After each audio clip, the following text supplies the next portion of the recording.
for. Where's the mic? Take the mic from Mr. Edward. Thank you. It seems to have the highest number of questions. God will help me. Yeah, it was an interesting presentation, so you expect more questions. It was an interesting presentation, so it attracts. Thank you. So the first question was the number of publications on AMR based on my claims. There were many publications on antimicrobial resistance, but typically the ones that connect antimicrobial resistance to GIS or geospatial analysis are not out there. That's what I said, that we had only 5 of them in the whole world.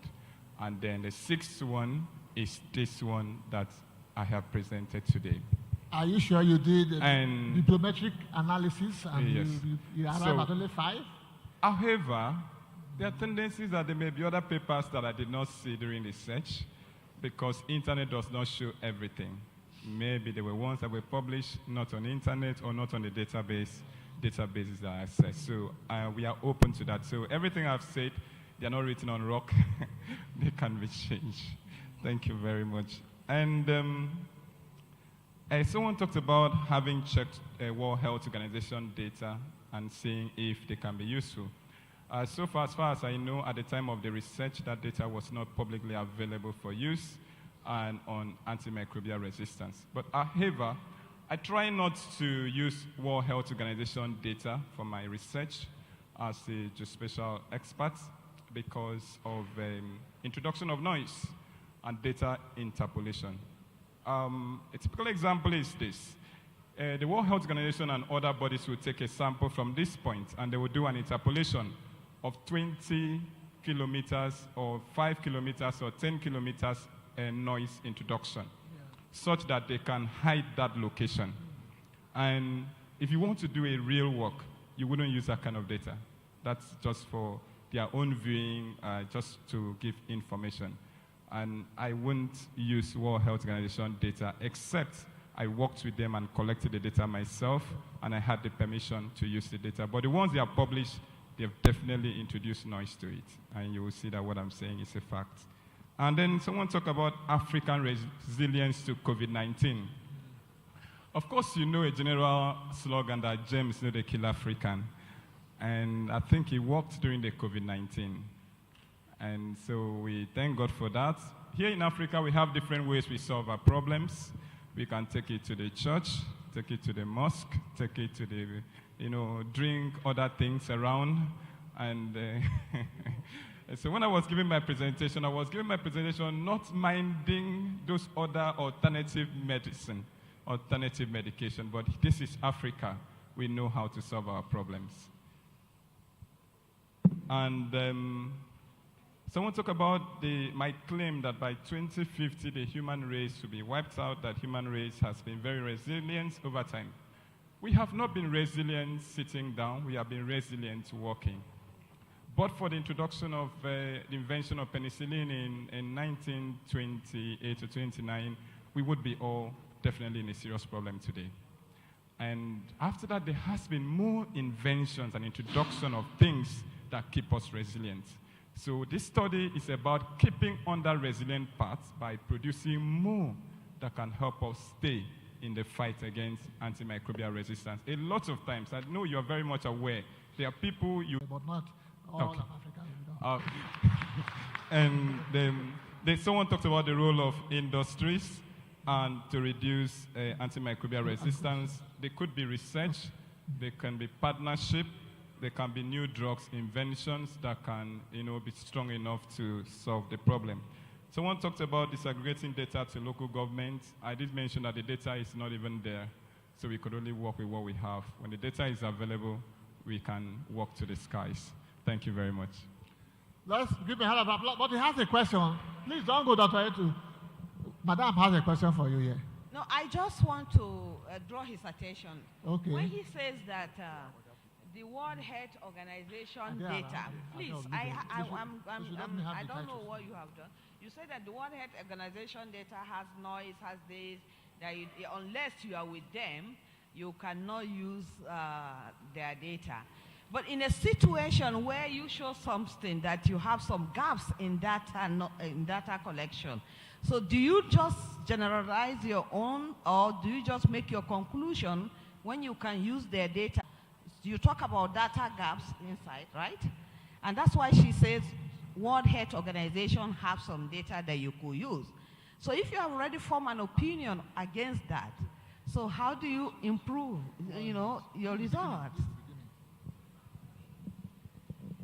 And then I wanted to add, right?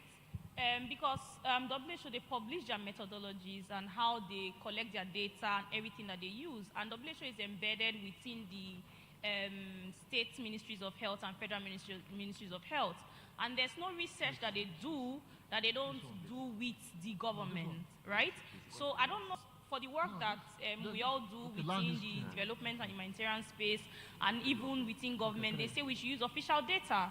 So I don't know what data can be more official than the data that is collected and translated alongside the government. Because what you are trying to say is that WHO data is not credible. And you make a lot of bold assertions that I want to say are incorrect, So I don't know.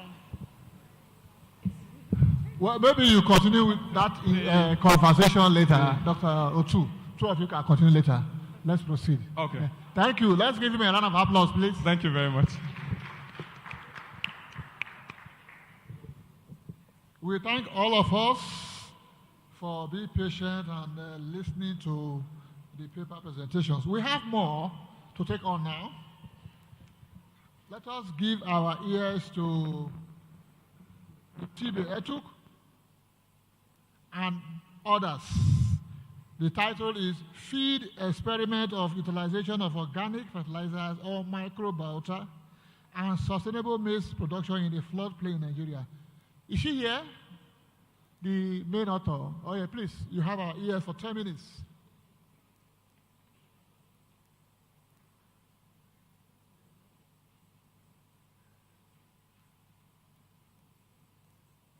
Yeah. Is your paper loaded? Is it uploaded there?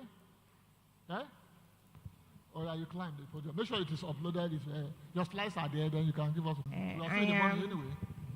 Christiana Utube Etuk, Dr. Mrs. A microbiologist in the midst of GEOSON. And this paper is titled, Please permit me to observe the already established protocol.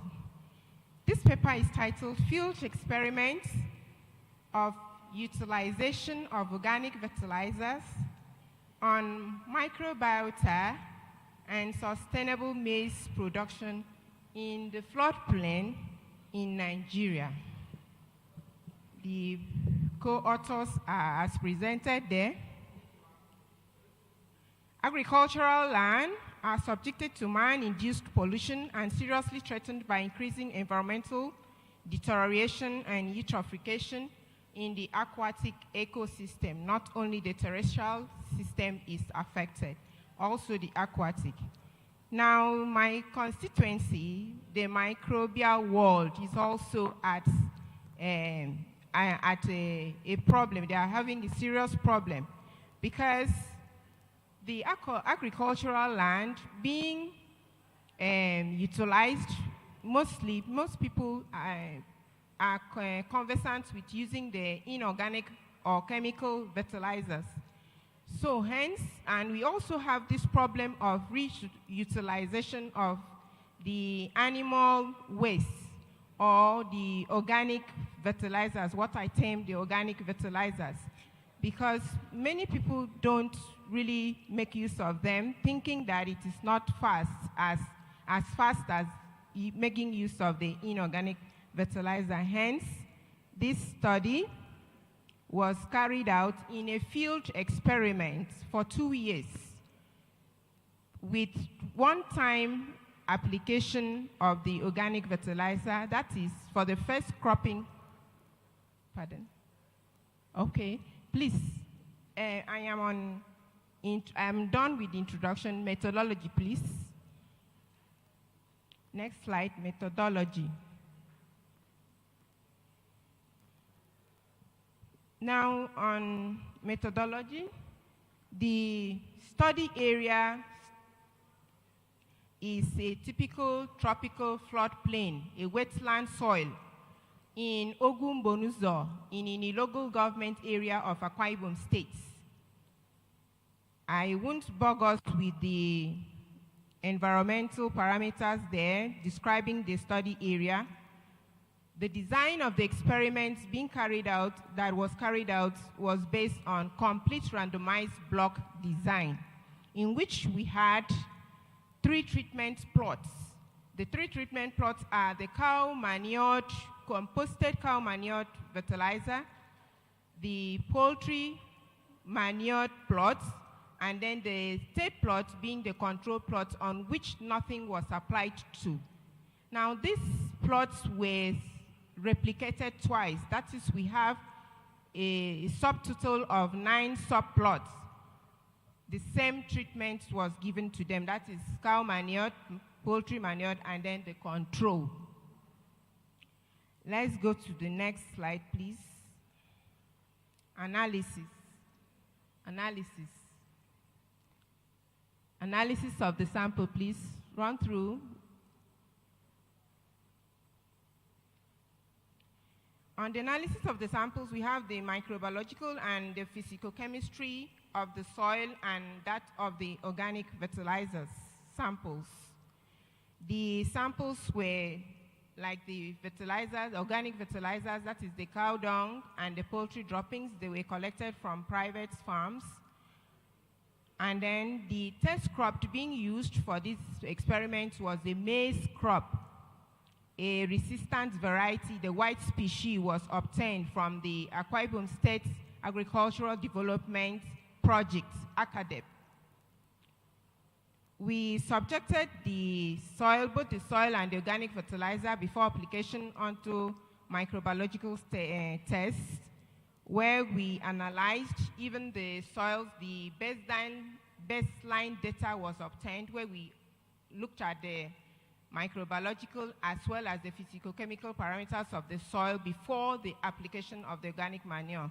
Same was done with the organic manure before they were applied. Now, we also, after planting the first cropping season, planting the corn on both the control soil and the soil on which the organic fertilizer were applied, we determined the growth parameters of the soil in order to assess the effects of the applied treatment. And then the parameters assessed were the length of the leaves, the width of the leaves, the height of the plant, and the width of the stem, and others.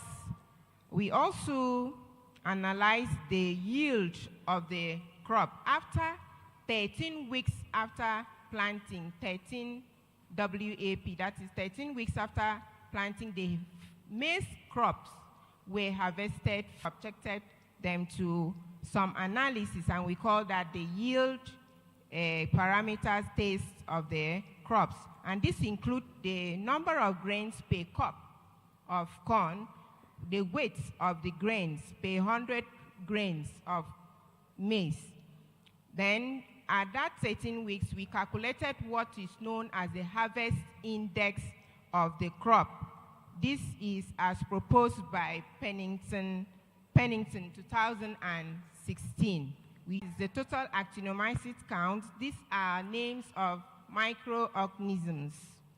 Then we have total fungal count followed by DBC being the disotrophic bacterial count, and then the total coliform count.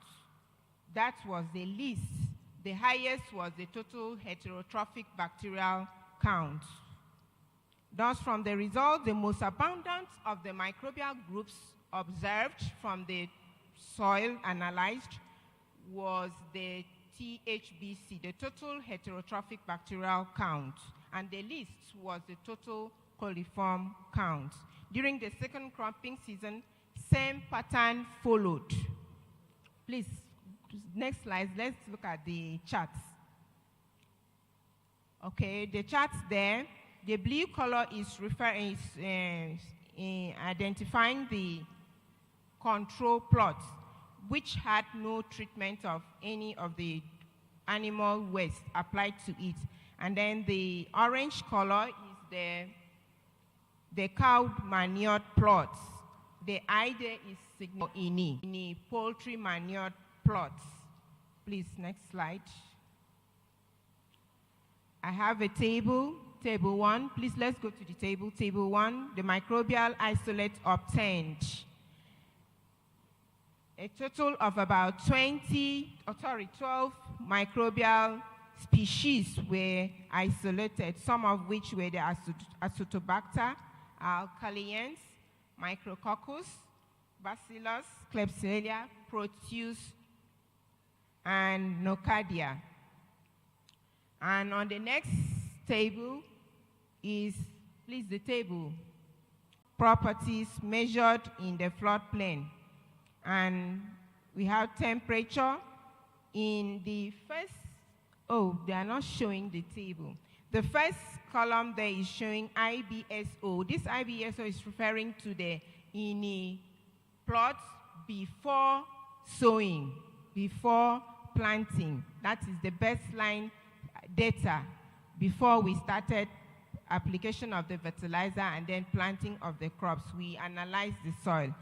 And the parameters there, temperature, hydrogen ion concentration, electrical conductivity, base saturation, moisture content, total organic carbon, and organic matter, all showed that from the baseline study, the treated plots showed higher positive physicochemical parameters than the control plots, which during the second season was even lower than what was obtainable in the plot before we started the analysis.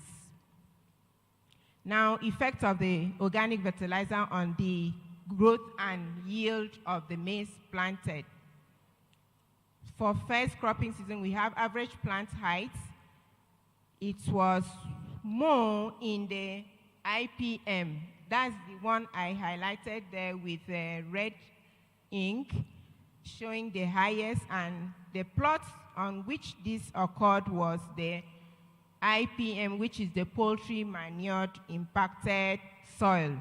And then we had, for average number of leaves, 12.28. That is average of 12 to 13 leaves, compared to that of the control, which was about 7.2, only 7 leaves at the end of the harvesting. Now, for second cropping season, instead of the control being either the same or higher, we noticed that the control for number of leaves had just 6.5, whereas for the poultry manured impacted soil, it increased to 13.1. The same thing for the average leaf area index. This leaf area index is calculated such that the length of the leaves is taken into consideration as well as the width.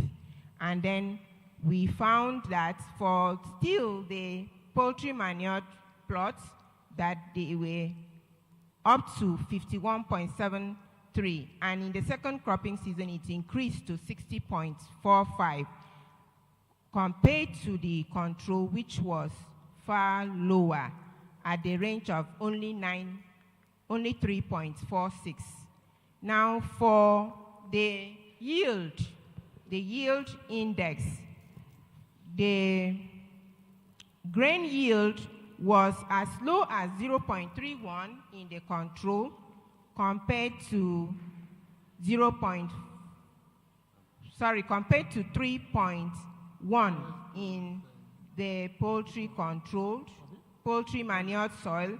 And then for cow manured soil, we have 2.16 compared to the 0.31 in the control. Now, this results indicates that The total microbial count of the soil are important microbial parameters, and it indicates the fertility and the activity of the soil, because one might wonder why people are talking about our environment and how it is being flooded and all that, and then we in the microbiological area, we are interested in the microbial world. Yes, the microbes, they are important parameters to indicate whether a soil is fertile or not. Especially things, organisms like the disotrophic bacteria. They are the ones that are responsible for nitrogen fixing. And you know, the plant utilizable form of nitrogen is nitrate. It cannot be used by the plant except the nitrogen is converted to that, and we have bacteria that are capable of doing just that. Now, for the soil pH, we notice that the greatest, for greatest microbial activity, the soil range, pH range must be between 5.5 to 7.0, and that was observed in the manured soil. The control soil was more acidic than that range. Then for the effect of the organic fertilizers on the growth and yield of maize, it showed that the manured soil, both poultry and cow manured soil, did better, far better than that of the control. And the harvest index gotten in the overall indicated a harvest index of 0.51 to 0.64 across the two manured plots. And this is within the range recommended by Pennington 2016, and that is 0.5. That if a crop has an index of 0.5, then it is a good harvest. But the one studied here had 0.51 to 0.64. Therefore, in conclusion, we say that a 2-year experiment at the Ni floodplain in Akwa Ibom State provided a unique opportunity for the assessment of the effects of the utilization of organic fertilizers, the cow dung, can you round up, please? and the You have poultry. exceeded your time. Okay, thank you. Therefore, we should be interested in enhancing our sustainable agriculture, by extension food security, by utilizing organic fertilizers. Thank you. Thank you. Okay, you can have your seat. Those of us who have questions, please note it down. Can we call on the next presenter? Efyong O. Ekaiba, Ugo H. Okeke, Atai H. Moses, and Sule O. Philip to talk to us about GIS-based analysis of gully erosion progression in Agulu Nanka area in Anambra State, Nigeria. You have 10 minutes, please.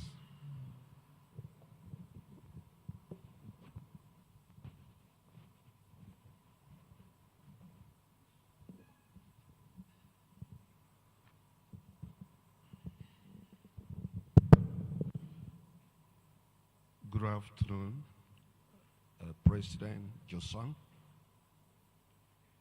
Good afternoon, dear colleagues. I'm standing on existing protocol. I want to present about on the analysis of gully erosion progression in Okulu Udanka at Anambra State of Nigeria. The objective of this study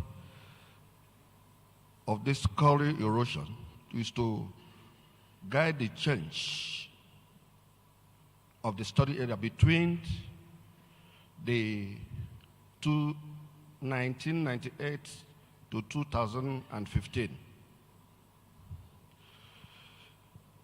The order of the gully erosions was actually progressive in the area, and the images was that carried out to check was determined by the Landsat TM and ETM of 84, 1996, 2001, Spot 2005, and respectively 2015. The method was used to carry out method and the material was used. We went through ground truthing and we checked the area, the control GPS. The primary and the secondary data was also used. We used a map of the area. We also use geological map, soil map. We also use topographical map to actually carry out the analysis.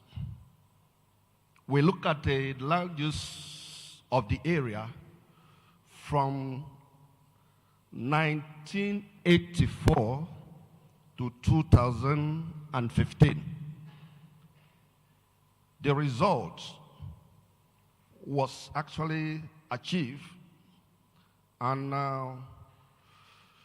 the result of the buildings area of the core erosion between the 1984, 1993, 2015. If you look at the map, please, can you go straight to the map? Go straight to the map, please. Okay. Move further a bit. Move a bit further. Those are the procedures we use in actually analyzing all from one step to the other to be able to achieve the result. Please go to the map.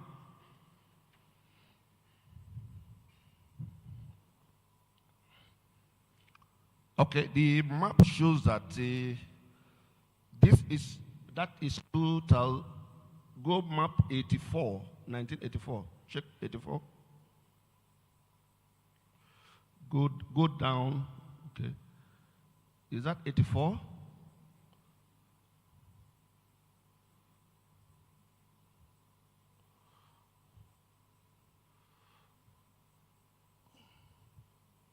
Okay.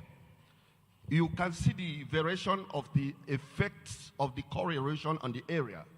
The area was affected by the erosion, which was out the surface, and the people were moved out of the area of the core erosion based on the fact that the quarry was very, very, very. Go back to that. Go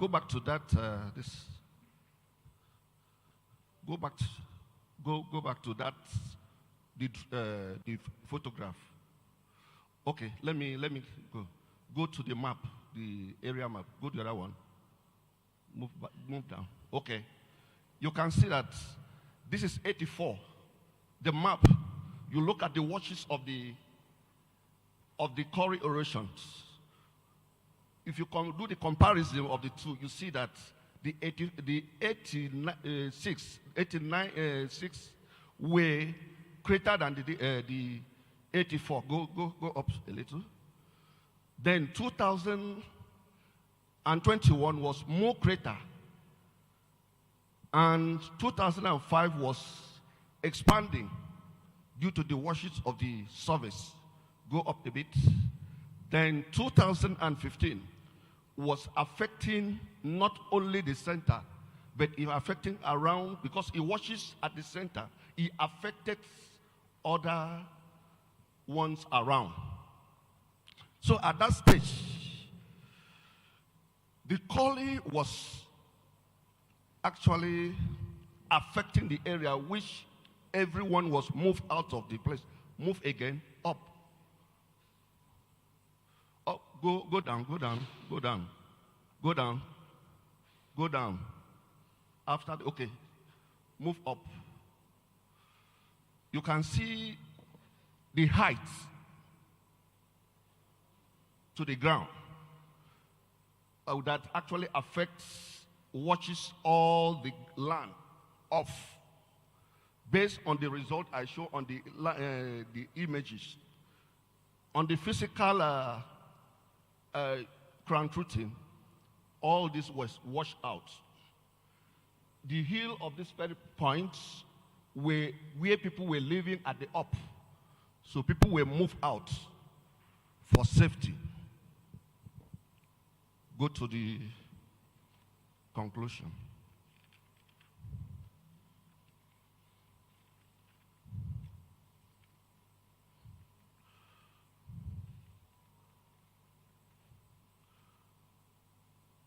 Move down, move down, move down, move down.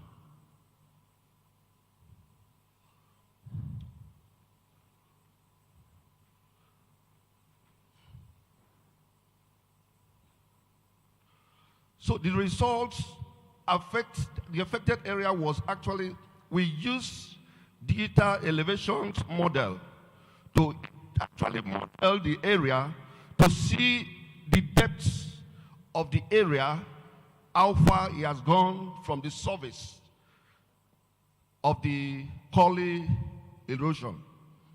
We also used to check the distance in between the valley.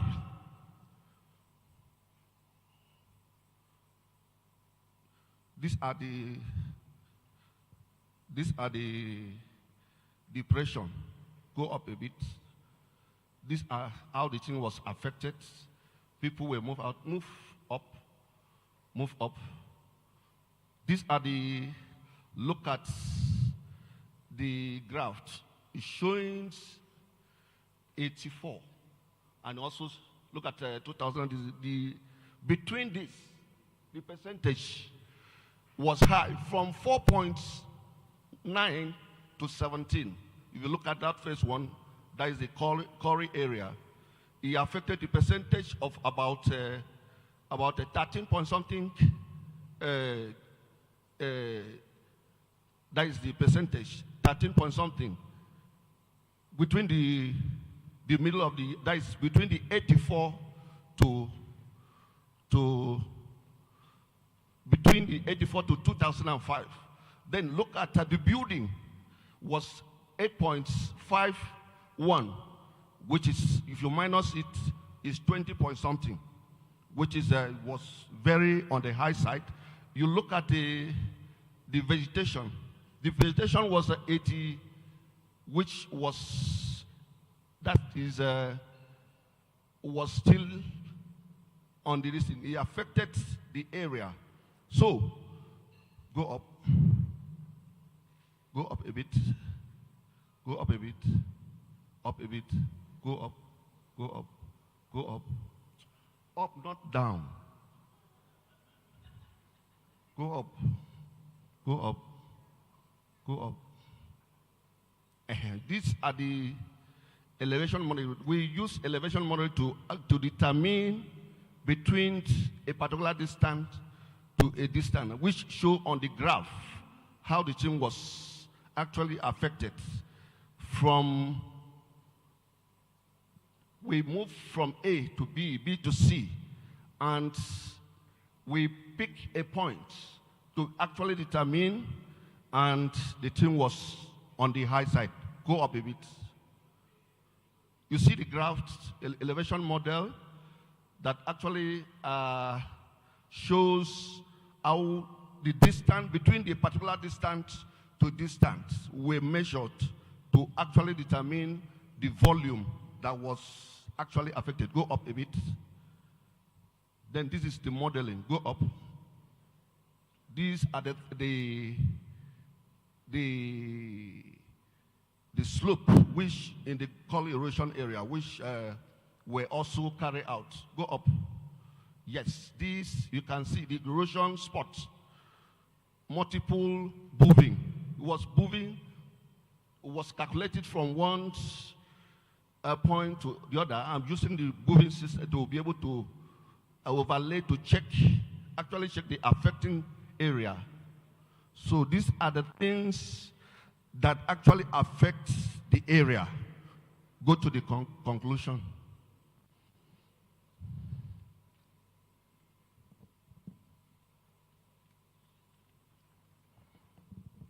The conclusion was actually was the summary, and conclusion was summarized.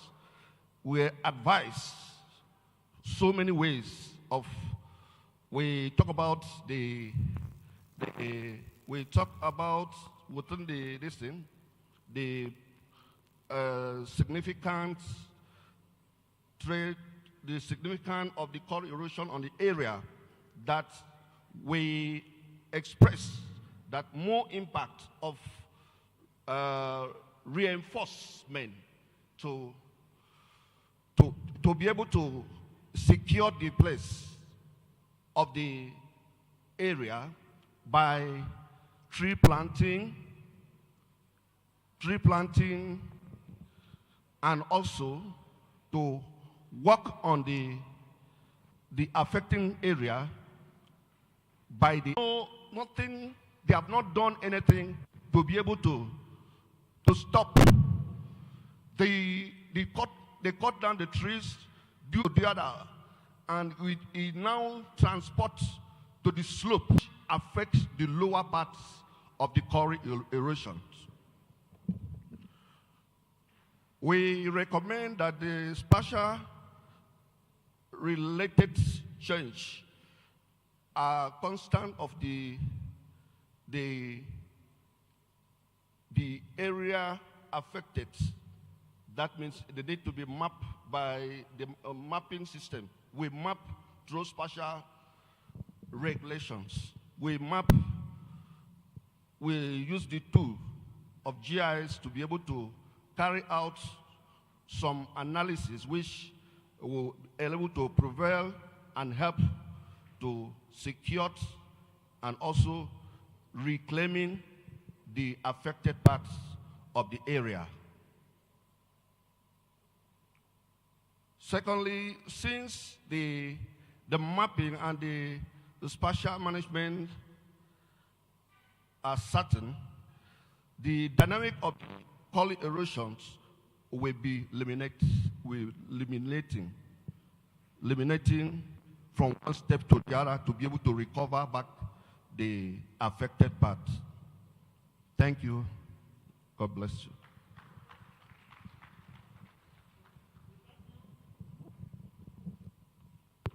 Thank you very much. Are you Effiong? Yes, sir. Okay, thank you for your presentation. You can have your seat. We may be having questions for you. Let's take our third presentation, which is from one of us who is online. Are you the one? Huh? I thought the person is online. Hold on. Where is the technical man? Oh, the speaker, okay.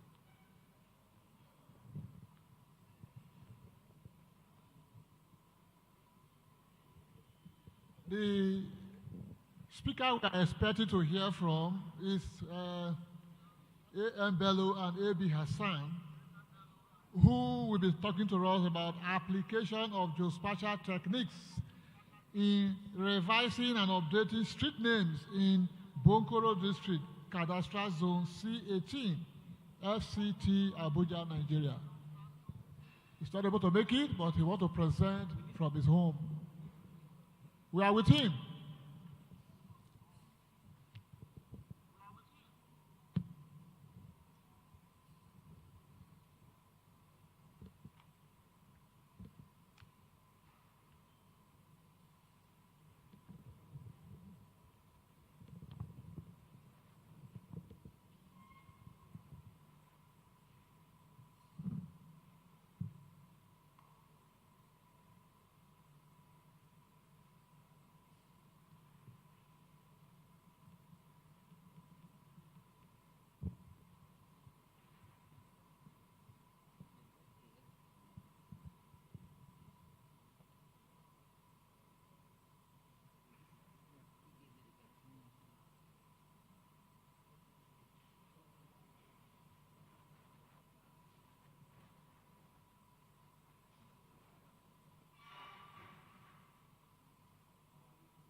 as a map definition might be the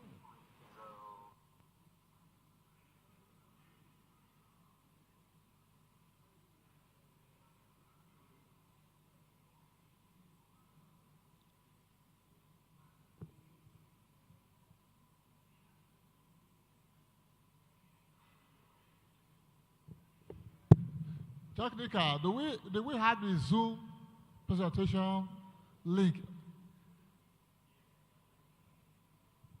It's not posted on our platform now.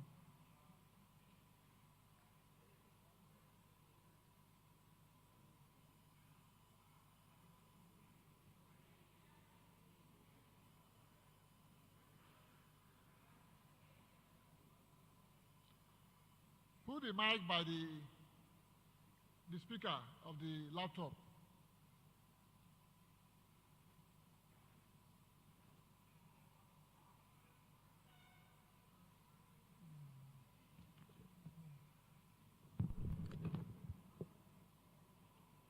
Delivery services are supposed to be one very virtue on our ages today. So with a very common example, Uber services, and we will note that even in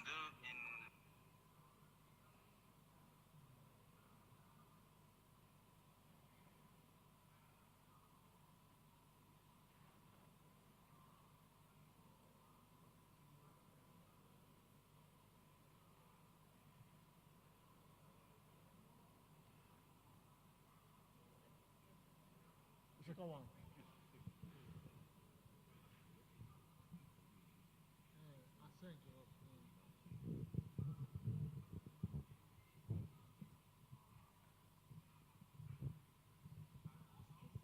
we talk about the satellite towns, that's another issue entirely. So I decided to dedicate this paper on the applications of geospatial techniques in solving this problem in particular. So as you can see here, where the 2007 says maps have played vital roles in the world through decision making and policy formulation. Okay? So not taking too much more of our time, I'll go straight away to the study area, which I have said in the beginning of my presentation, which is Guarimpa. Though I didn't cover the entire Guarimpa, my study area covered an approximate size of 241 hectares in the district. Going to the materials and methodology, the data used an aerial imagery with 0.5 meter resolution of the study area, a survey data layout of the study area from the Department of Survey and Mapping, Federal Capital Development Authority, Abuja, and also the database, the database of the old street names of the district gotten from the Abuja Geographic Information Systems.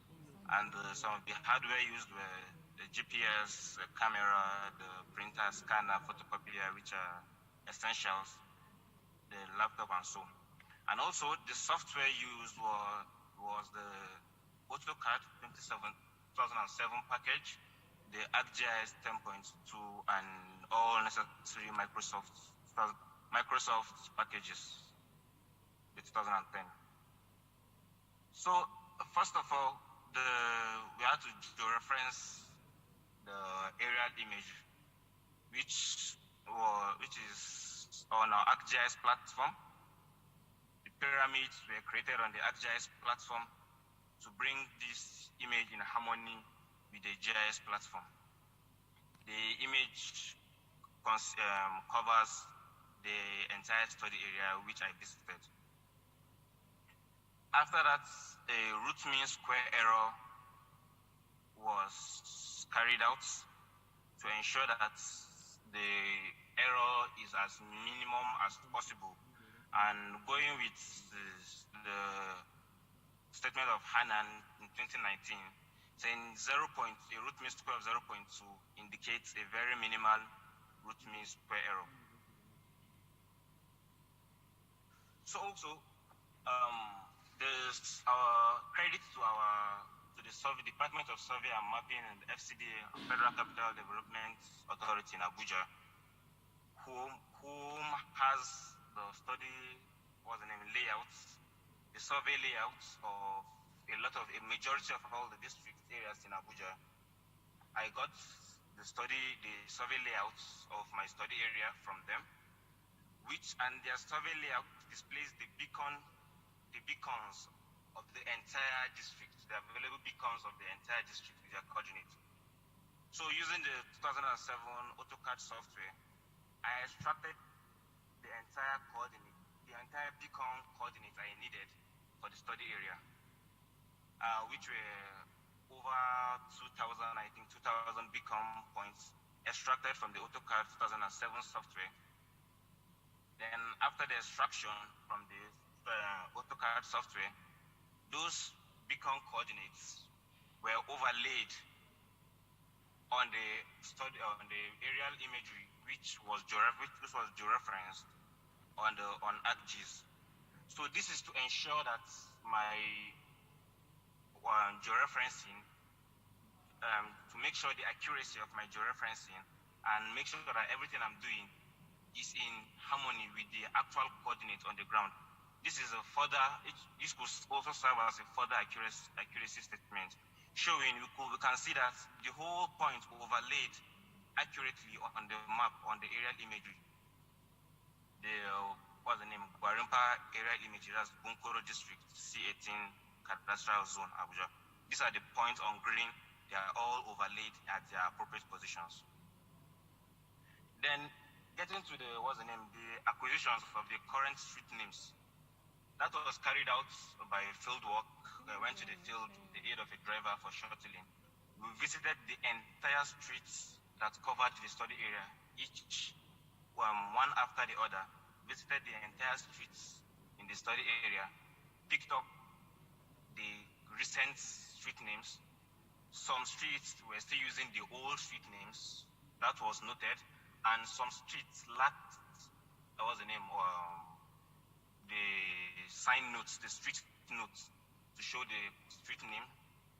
Then also, then as you can see on the map shows the recognizer survey. That's the map showing the field recognizer survey done when we picked the points throughout the district.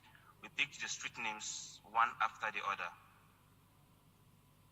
Then these street names picked were used in compilation, in the digitization process and the compilation of the street names to make sure that all the street names are placed in their appropriate position. As you can see, different categories of roads, such as the highway, the arterial road, the sub-arterial, the street, the close, which the surveyors term the cul-de-sac, were all placed appropriately in the map creation.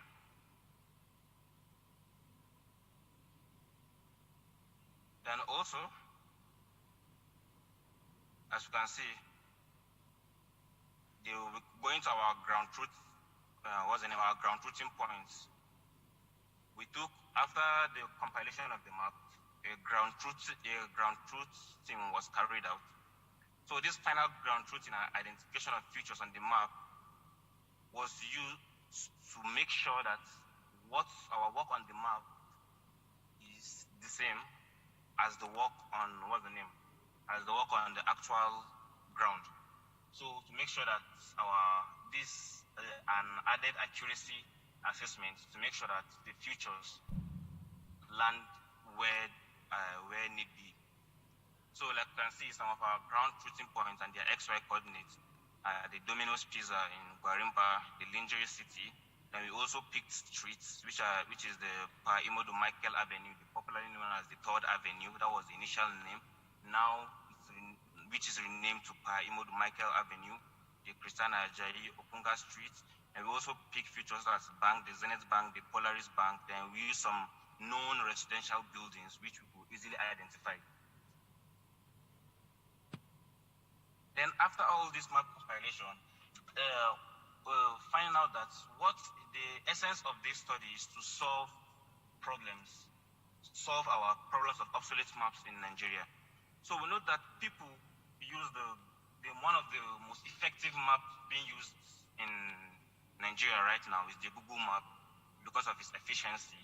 You're on the phone, your tablet, your system, anywhere you can easily connect, look for where you're going to. So it's of little essence finishing this whole work and not putting it out there on the Google map for people to use.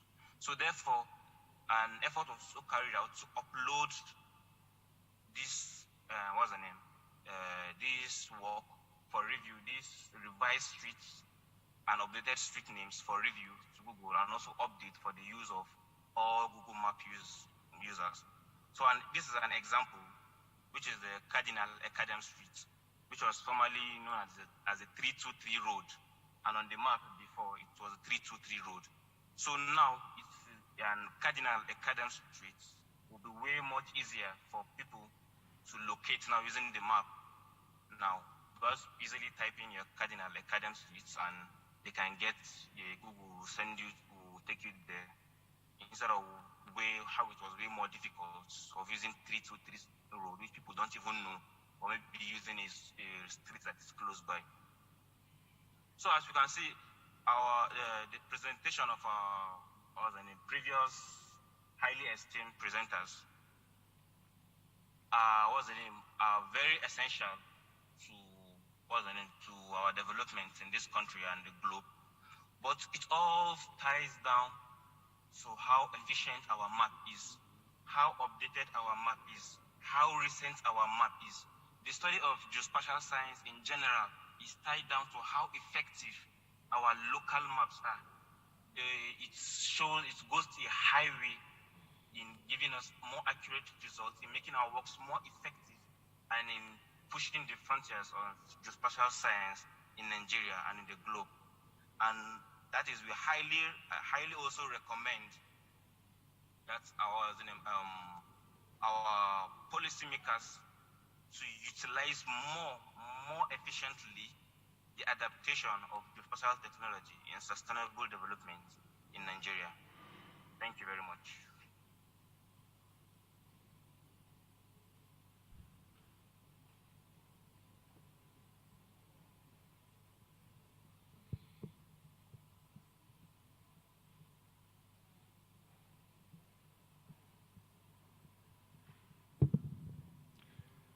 We thank the presenter online, who just gave us his talk now, A.M. Bello and A.B. Hassan.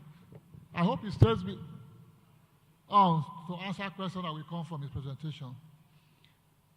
Can we go to the last, but not the list of the presentations we have here by Okon and Uwem with the title Land Use Change Dynamics and Livelihood in Ikpa River Basin, Akwa Ibom State.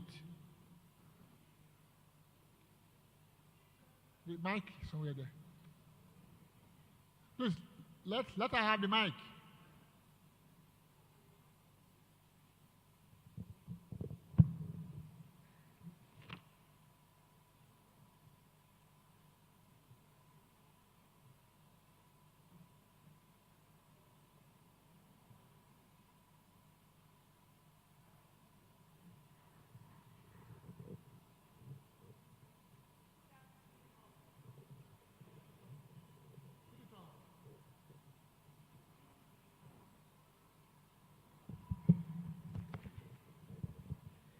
Good afternoon, all.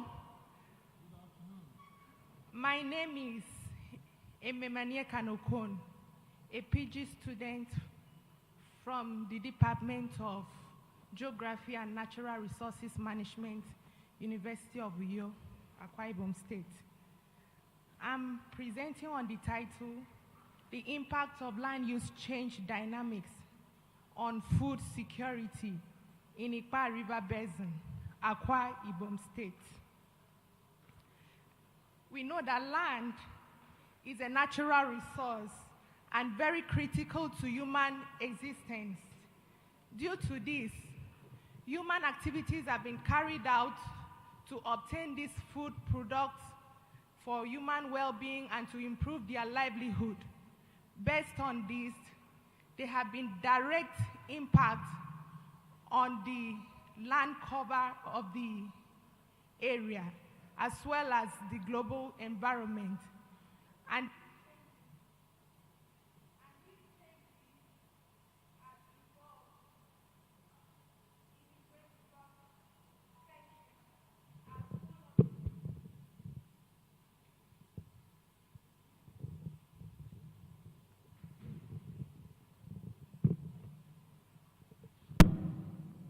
And these changes is a global phenomenon which we've seen as one of the problems in the 21st century, ranging from deforestation, erosion, agricultural land use changes, and so on.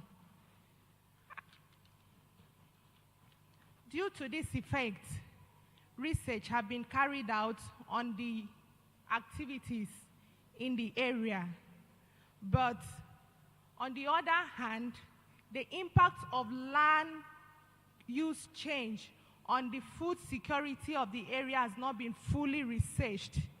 That's why this research is centered to carry out and to monitor and to know the results, the after effects, and so on, and also in a basin area such as Ikpa River Basin. The aim of the study is to investigate the impact of land use change dynamics on food securities, and the objectives include mapping the extent of land change in the area within the span of 32 years from 1986 to 2018, assessing the drivers and examining the impact on food security. On the land cover changes, land satellite images were acquired and used for the study. The images were gotten from the Nigeria Sat-1 and the United States Geological Survey.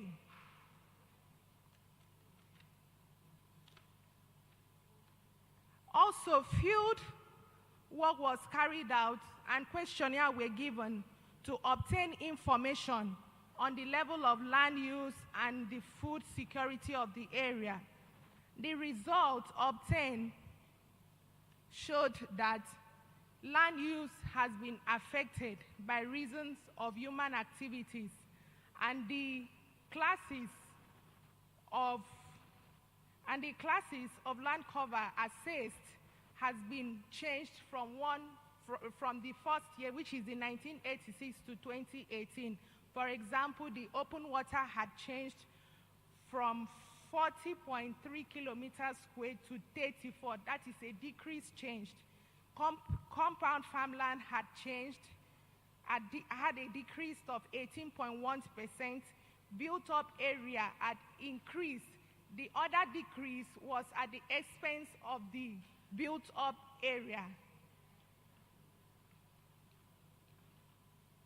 On the land use dynamics, we discovered that the variables used in obtaining the drivers of these changes were agriculture, built up area, human population, and so on.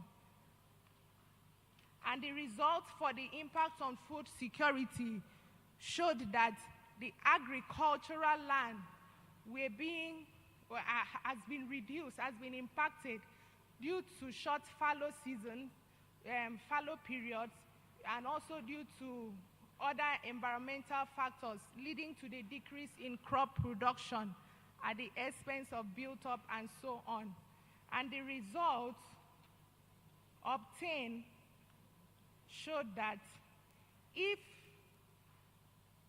relevant agencies are not in place to take note of all these things, the land could be fragmented into smaller fractions in the next years to come, And as a result, the land cover could be completely removed, and as well causing more problems on food security because we depend on agricultural supply for survival. So the study concluded that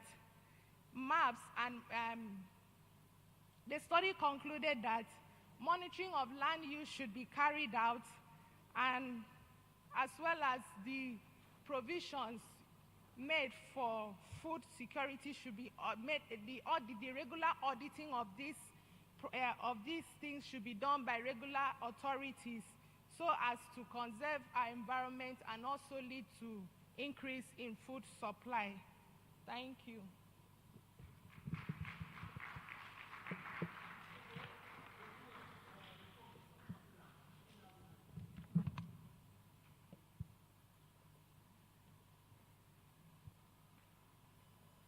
Sit and wait for questions. We thank you all, the audience, for being patient to listen to these technical presentations. Before we go on to take questions or comments on the 3 papers we have had so far, we have one of us who wants to do a lightning talk of 5 minutes. Unique Mappers Network, the OpenStreetMap Community NGO in Nigeria, by Victor Sunday, Port Harcourt. Sunday, we can have you now.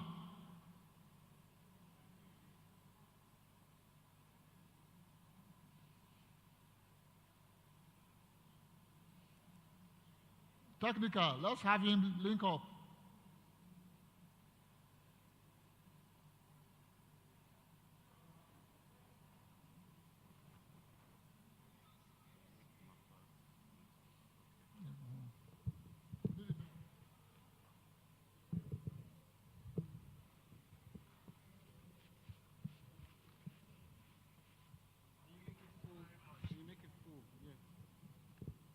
Now.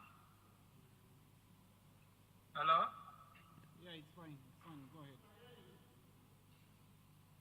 Okay, thank you very much. Yeah, I'm Victor Sunday, the National Coordinator of Unique Mappers Network, and I want to appreciate every one of you for this unique conference of Geoinformation Society of Nigeria, and for giving us the opportunity to present online. I think Geoinformation Society of Nigeria is doing great for this virtual output. Yeah, we just want to share as a lightning talk about what we at Unique Mappers Network, the OpenStreetMap Community NGO in Nigeria, it's doing. I'm sure some of us may have heard about Unique Mappers Network. We are just an NGO and not a professional association like Geoinformation Society of Nigeria. In fact, every member of Unique Mappers Network is expected to be a member of Geoinformation Society of Nigeria. And what we do is to complement and to promote the issue of to promote and build open data development, open data, open map, and ensure that we engage volunteers in mobile data collection. And specifically, we drive the OpenStreetMap project in Nigeria. And so it's a registered NGO with a mandate and mission for humanitarian response and community development through these 7 approaches. Number 1 of them is, like I mentioned, using the OpenStreetMap project to drive open mapping, maps that are very accessible, free, and used by everyone. Just like most of us have been commenting here that our maps are not up to date and they're not easily accessible and so on. So here in OpenStreetMap, we have a comprehensive data access that everyone can use. And this is driven by volunteers that are being engaged by Unique Mappers Network in Nigeria. And so we also engage our volunteers in mobile data collection and field survey in various parts of Nigeria and so on. And we drive our open source geospatial empowerment using our Geo4All lab. And then we also provide community drone mapping as well as citizen science projects, participatory projects for community engagement. And we have the passion to drive gender equality and youth empowerment using open data and open geospatial skills. And so we ensure that there is an inclusive community empowerment for sustainable action using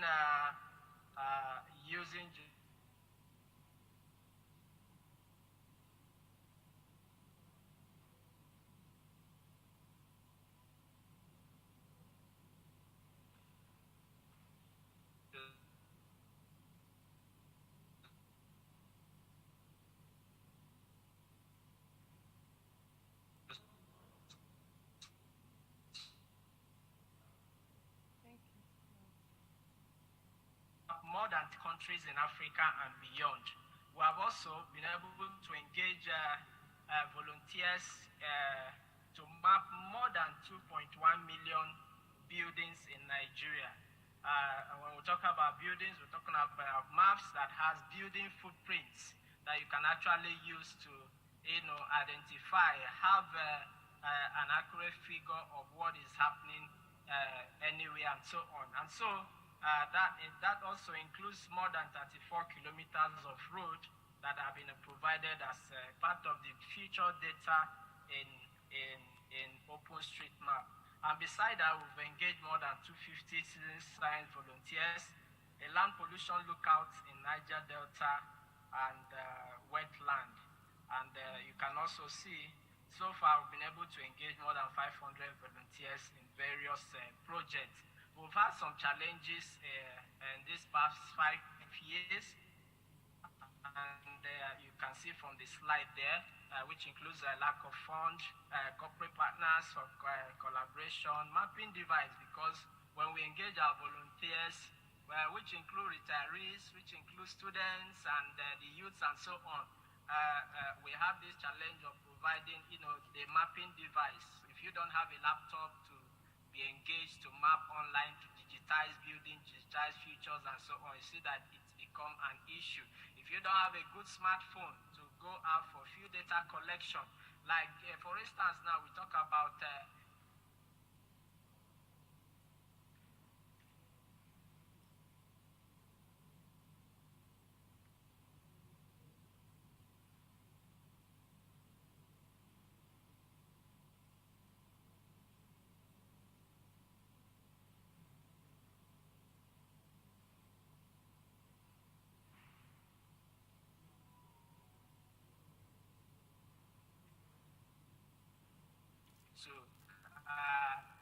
state government for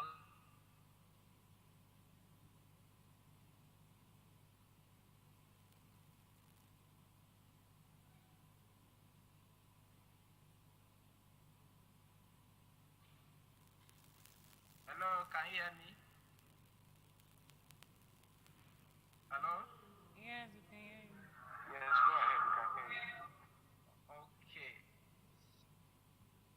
It seems it's connected. Okay. Let me share it again. Okay, yeah, so these are some of the challenges we've had in the past 5 years, and currently we have projects that we are engaging volunteers and community members across, and that includes the Map Nigeria Mapathon, which we started by engaging volunteers to map their villages. So in Unique Mappers, we encourage everyone to see how to add data, add buildings, add roads, add futures in their own village, because we believe that if your village is not on a globally accessible map, then it means that your village is not globally accessible. It means that your village it's not there. So we engage volunteers to do that, and then from then we've also been moving on with what we call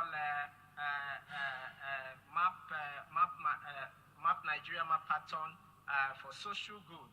And so we've been doing that from one local government to the other. Another area we've been able to carry on our projects. For the Nigeria Mapathon, we've been able to map Lokoja. It's one of our mapping projects, that's the flood in Lokoja, and then some other local government.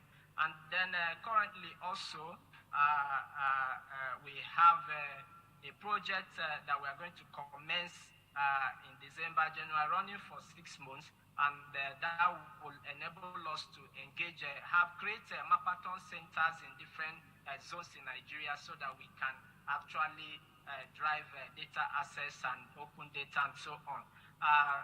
And then finally, currently also, we have what we call State of the Map conference that is coming up 1st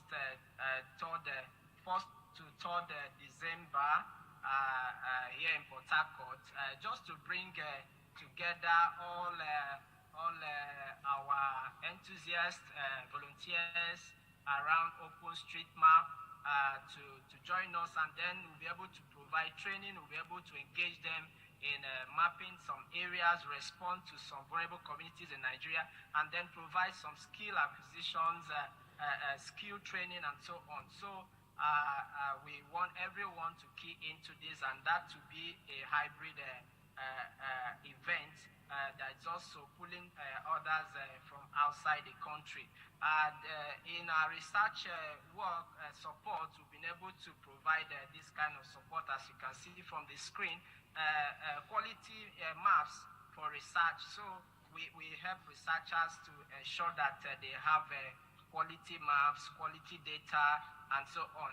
Maps that are cartographically okay, not noisy, and so on. And we drive that, making sure that we provide accurate data. So that's our Mapathon, which is usually held on a monthly basis, which you can join from the comfort of your home, just online, and then you'll be able to join us to learn how you can add building, add features to the OpenStreetMap around you. So that's just what we say. Let's share with you as a lightning talk, and I wish every one of us a very good deliberation during this conference. Thank you very much.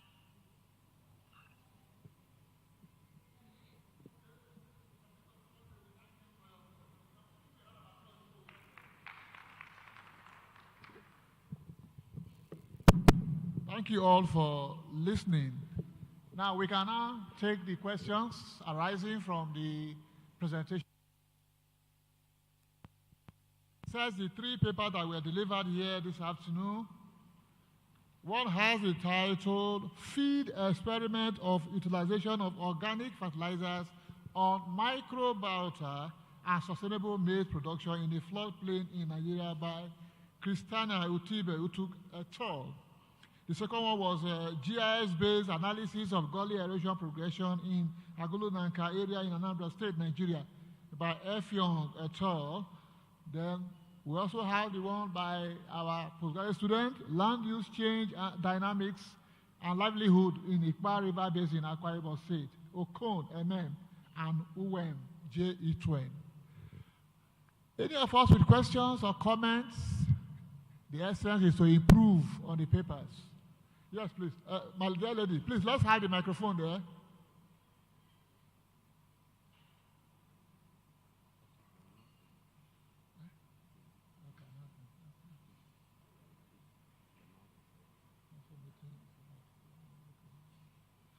Okay, there's an announcement here, please. If you are a council member, we are to inform you that you are meeting very soon. All members of council should come to the exhibition stand.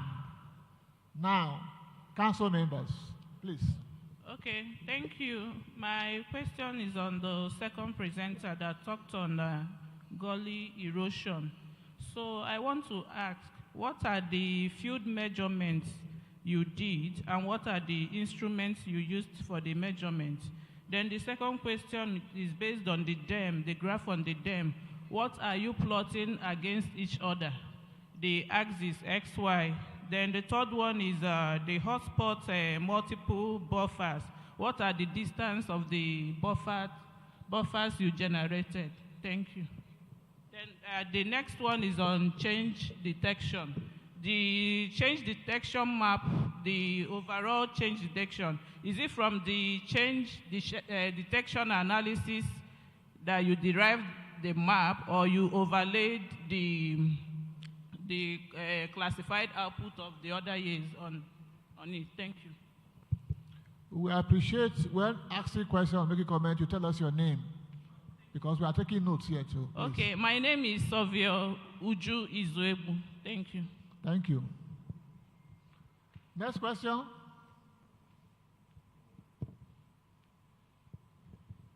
Good afternoon, everybody. All protocols duly observed.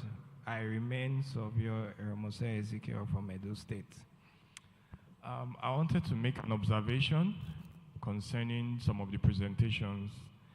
We did not get to see some of the maps, and I don't know why, but it's just an observation. Yeah. I have a question for the unique mappers team. I don't know if Mr. Victor Sunday is listening. I wanted to find out how drone licensing. Hello? I wanted to find out how drone licensing has affected his operations, because he iterated that one of the things he uses for his operations is drones, the use of drones. Then I also wanted to recommend or to inquire why we did not see a projection for the next 30 years on the person who presented on food security.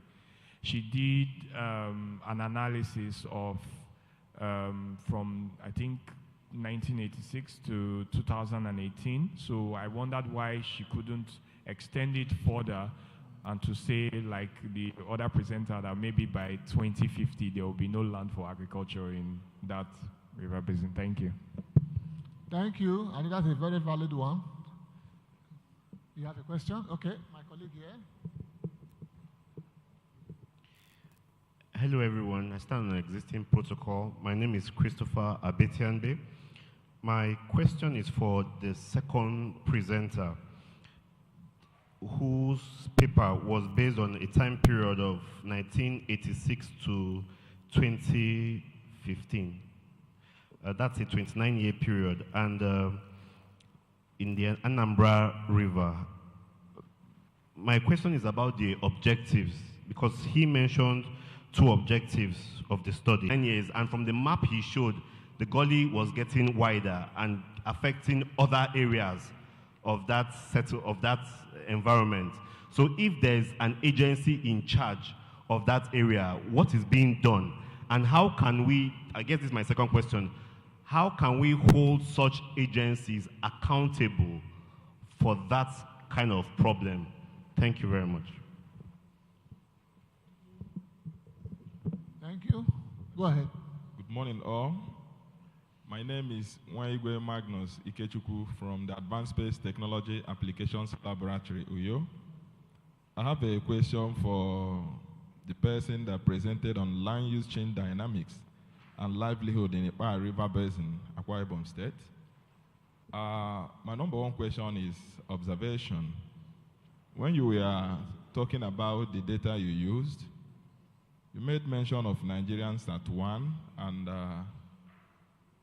the other one. I think you didn't complete your source of data, where you derive your data from. Observation, the first observation there is Nigeria does not have a Sat1. Maybe that was an omission. You have to check for that and make necessary correction. Then the second question is, your work says land use change dynamics and livelihood. So in your presentation, in your slide, I expected to see how this has impacted on the livelihood of people who live around that region. Your work did not tell us about that. So these are the two things I observed in your presentation, and I wanted to, point at. Thank you very much. Thank you. That question is also very valid. I appreciate that. Any other question? Comments? Well, if there's none, can we have the presenters make their responses? Number one person is Christiana Utibe Utuk. Where is she?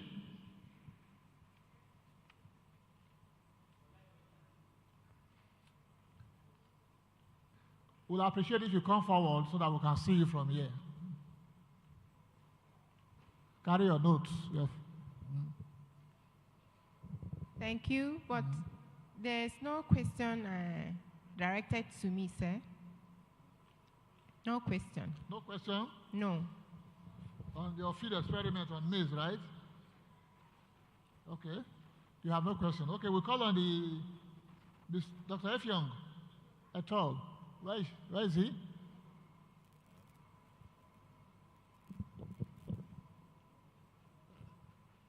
Thank you, surveyor. You asked of the field measurement regard to. Yes, that actually take place on the EDM, that is to be able to determine the height and the digital terrain modeling was actually picked. Please come to the front so that we can see you well. And was measured through, we use ArcGIS. And we use ArcGIS to do the analysis, which specify both the map and the analysis, the distance in between. And the second one, you said the detection. We also don't, after the analysis, before we extract the map from the ArcGIS.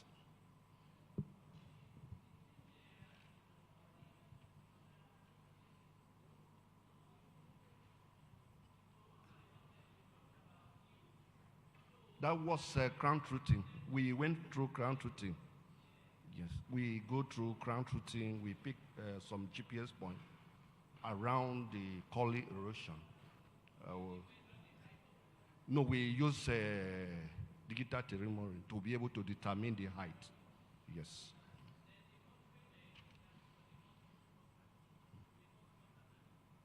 Yes, I have them. I have the results.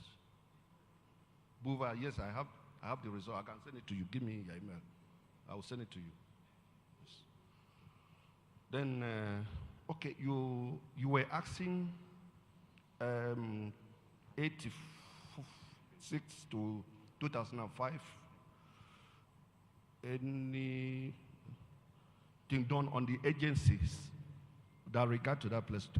To be frank with you, 1 month ago, I have to go to that site. I went there to check. There are some jobs that they have done, but I don't actually know the agencies that are handling the coal erosion. They leave it halfway. They have not actually completed that job. And the impact is more higher than now, because that's why I want to continue that job. The impact is more higher than 2015. I want to move it like 2022 to actually check the impacts and also advise, because right now the people that will move out of the environment, the particular settlement by government and others, but it's affecting and is getting expanding towards area other ones are staying. So, and I will further to do more of that. So how do you translate it from theory to practical? Because if you do another study, it may just end up being a study. So how do you shout about it? Do you need to go to NTA? Do we need to go to the media or do a video? I know the last... yes, I'm going to do like, I will do the video. I will also write to the government of that place to, if federal government can actually help. I'm still on that job. Please, as you were speaking, and I remember that Nigeria has done an extensive research mapping erosion sites in eastern Nigeria. I think a World Bank sponsored project. Yes, most of the project is sponsored by the World Bank. Yes. Did you lap onto what they have done to see any relationship what you are doing? Second back. Did you try to reconcile what you are doing with what has been done for the greater region? Yes. The job has been done, but it's not properly done because it's affecting some part, the extent. When I went 1 month ago, I saw the extent of the erosion, coal erosion, was greater than the report I had.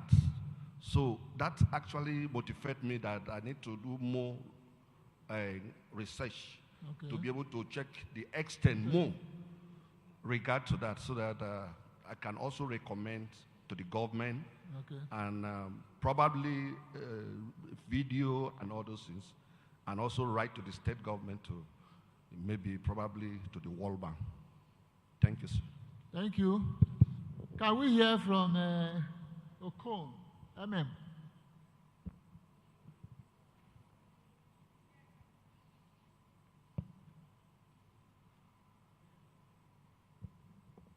Thank you so much for your observations. On the first question was, why am I not able to tell us the prediction of the future food security? As at the time this research was carried out, the available data then was from 1986 to 2018. And presently, I'm working on the prediction of the future food security of the area, which next year, this time, I'll be coming back to present on that. Thank you. And on the livelihood aspect, when I submitted this abstract, it was on impact on land use on livelihood of the area. But I was asked to do some corrections that it should be in line with the sub-themes of this conference. That is when I included the food security there. Thank you. Did you answer it? Is it clear? Well, I don't think, for me, it's not clear. Your topic is on land use change dynamics and livelihood. My friend here asks, where is the aspect of the livelihood on your study? Because we expect that you should marry the changes in your land use with the effects on livelihood for the people. Yes, that's what I'm saying. As at the time this abstract was submitted, it was on land use change on livelihood. So I was given a feedback to rephrase it and should be in line with the sub-themes of this conference. Well, let's leave it at that. Thank you for your efforts. Okay. Can we hear from Mr. Victor Sunday? You have a question. Are you online? Technical.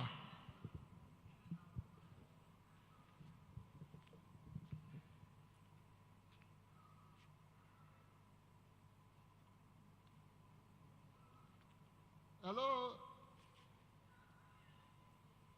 We can hear you faintly.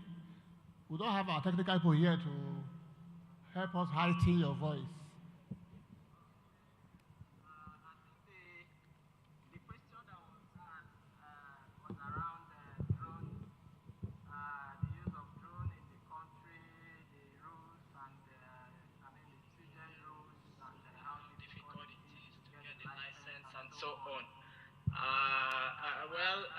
At this point, I want to say that we might not need to maybe keep on lamenting and complaining about the stringent rules in acquiring license to use a drone for geoinformation acquisition, geospatial mapping in the country. Rather, we also need to appreciate the government for what they are trying to do to restrict unauthorized use, unauthorized and unprofessional use of drone in the country, especially with respect to the issues of security in the country. But at the same time, I think this conference also is an opportunity for us to tinker around and see how our society, that's the Geoinformation Society, could come up with a communique on how to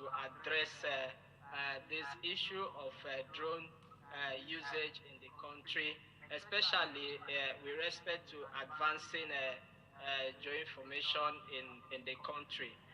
If professional associations like Nigerian Environmental Society could get to a point of ensuring that they are part of the process of providing accreditation to organizations and individuals for the purpose of environmental consultancy, then I think our society, the Geoinformation Society, should be able to tinker around and see how they can be part of the process of ensuring that the license is also given to geospatial professionals, and then it becomes easier for us because our society, the Geoinformation Society, it's one that brings everybody together, the surveyor, the geographer, the GIS, the cartographer, everyone that is interested in making sure that geoinformation governance is driven in Nigeria. So we should have a stake in the process of licensing or helping the government to see that it is appropriately given to us at the right time. And that will really help us because currently, even the unique mappers, the OpenStreetMap, we use high-resolution satellite imagery acquired from different satellite Earth observation agencies and so on. But where we have opportunity to fly drone, which gives us a very high-resolution data, it helps, and then also gives you current image, unlike where you depend on free satellite imagery, which may be 2 years or a year outdated. So because you cannot afford to acquire, high-resolution satellite imagery from the agencies. So I believe that if Geoinformation Society could key into that process, it will really help our society and help everyone so that we can apply, we can professionally use drone to acquire data in Nigeria to drive geoinformation governance. Thank you. Thank you. Was I think he mentioned was the issue of maps not being represented in most of the presentations and so on. I think it's also a good area that we should look at even when we are accepting our papers and so on, so that even the quality of maps, because it will help to show that we as society is driving a high data quality or high maps that could represent the image of the society. Thank you very much. Thank you very much, Mr. Victor Sunday. Do we still have papers there to present? Do we have authors amongst us here who has his or her paper and want to talk to us? Otherwise, we want to round up by summarizing. Okay, we want to announce once again that council is about meeting right now, and all council members are expected to step out to the exhibition stand or registration desk for that meeting. So if you are a council member, please, you are required to be at that meeting. Okay, ladies and gentlemen, I think this will be the end of the morning section. We have listened to about several presentations, starting from leveraging on geospatial technology for election monitoring and observation in Nigeria. Of course, right from yesterday, we'll be discussing the importance of using geospatial technology to do things in the country to improve our economy. And one of the things that can affect our economy is election. If we do proper election, monitoring and observation using the available geospatial technology, our president has told us that we will be better placed. One of us also told us of using the multi-criteria analytic flood method to look at flood and mapping the areas that are flooded, the catchment area in JOS. And of course, we cannot argue over that. A third presentation was geospatial analysis of antimicrobial resistance in Nigeria. This particular presentation was more or less like a medical geography, talking about how we can integrate geospatial analytic methods in looking at areas where we have resistance to microbial vectors and all of those. We also have somebody telling us about a field experiment that was used to try to look at the microbiota and how it relates to sustainable maize production in a floodplain area in Nigeria. And yet, one of us look at gully erosion progression in Alugulunanka area. We know that Anambra area is gully erosion prone. And here he is talking about how we can utilize GIS to do the analysis as it progresses using triangular irregular network methodology. Of course, land use change dynamics and livelihood changes in Ikpa River Basin was also discussed. Then we rounded up with a lightning talk by Victor Sunday of Unique Mappers Network, who was agitating for us to use OpenStreetMapping to do more of our mapping issues, or map our issues in Nigeria. So this is what we have done so far, and I thank all for their contributions to liveling this particular technical session. At this moment, we will call it a day for this afternoon.